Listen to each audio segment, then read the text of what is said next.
So the media is making a big deal out of Mark Carney's latest flip-flop on government spending. After running an entire election platform promising to spend billions more, without any identified cuts or layoffs in the public service, he's now told his ministers to identify savings of 7.5% next year, 10% the year after that, and 15% by year 3. His office then leaked these letters with these instructions to the media, which has acted like these cuts are already complete, but not one penny in savings has actually been achieved. So far, it's just promises.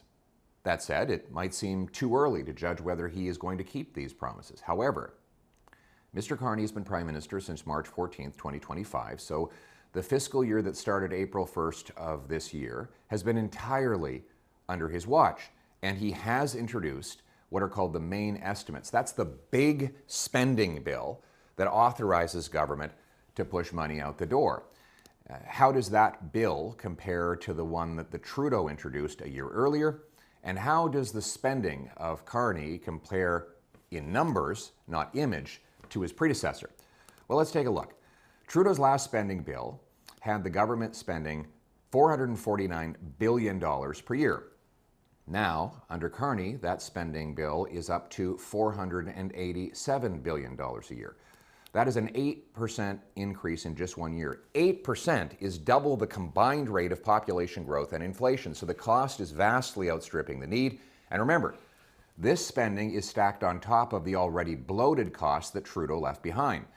Now, Mr. Carney claims that he is going to spend less but invest more. In other words, he wants to categorize more government spending as an investment and therefore artificially lower what is actually counted as an expenditure, kind of cooking the books. So how is it that he defines spending versus investment? Well, for example, he admits that bureaucracy and consultants would be in the spending category. So let's compare those items to the way they were under the previous Trudeau government. In the last year of Trudeau in power, bureaucratic spending, that's spending on public servants, was $59 billion. This year, under Carney's new spending bill, it's up to $62 billion, a 6% boost in 1 year. Again, the bureaucracy is growing at least 40% faster than the rate of population growth and inflation combined. In the last year, Trudeau spent $19 billion on consultants. This year, Carney is spending $26 billion, a massive 37% increase in just 1 year. That $26 billion works out to $1,400 in extra costs per family for federal government consultants alone. Now you know where your taxes are going. The big boost in spending does not even include Mr. Carney's big spending election promises, such as his new housing bureaucracy that will cost taxpayers nearly $3 billion per year. Since the election, he's piled on even more spending commitments. The biggest is to triple defense spending to $150 billion. Now, let me be clear on this. There's no amount of money that will ever be enough for our military. We must boost defense spending to support our troops, secure our seas, sky, and soil, and protect our alliances. But let's be clear about one thing. The money must come from cutting elsewhere, not simply piling up debt. Furthermore, the Prime Minister has not given a single example of something that he would cut, not one program, bureaucracy, nothing. How do you increase spending by hundreds of billions of dollars without a penny in savings and expect to avoid ballooning the deficit? All this has many economists saying that the deficit would be even bigger this year than it was when Trudeau left office. That's right, the supposed tight-fisted banker is running deficits that are even bigger than the spend-happy surfer dude. Hey, at least Trudeau introduced budgets. He never balanced them. But Carney has skipped that step altogether. We've gone from the budget will balance itself to what budget? So here's why Carney's spending spree actually matters to you.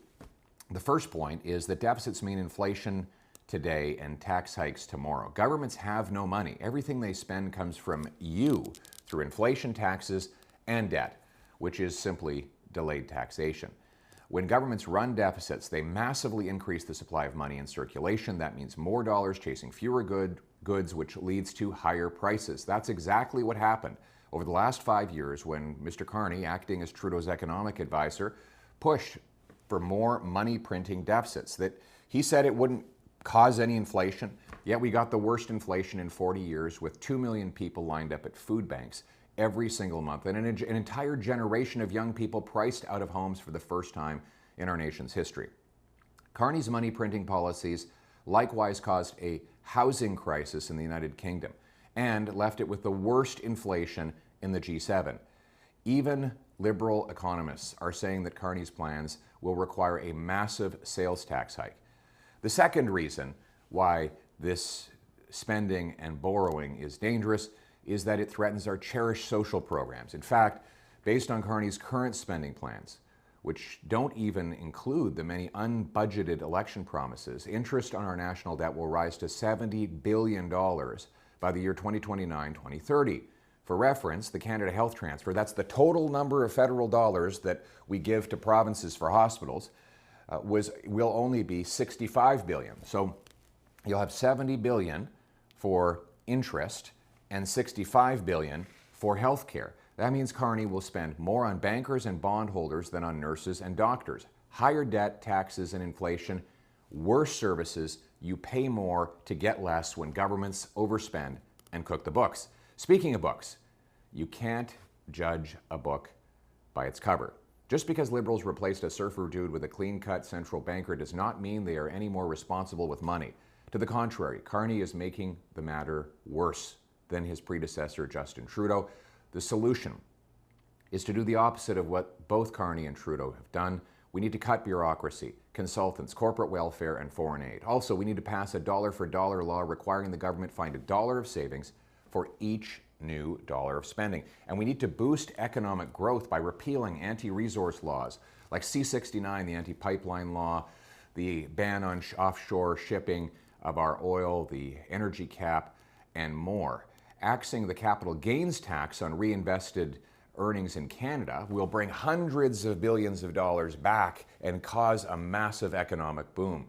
That is how we're going to grow our economy and grow revenues without growing tax bills for individual Canadians and entrepreneurs. Then, and only then, will we be able to boost national defense while we lower debt and taxes.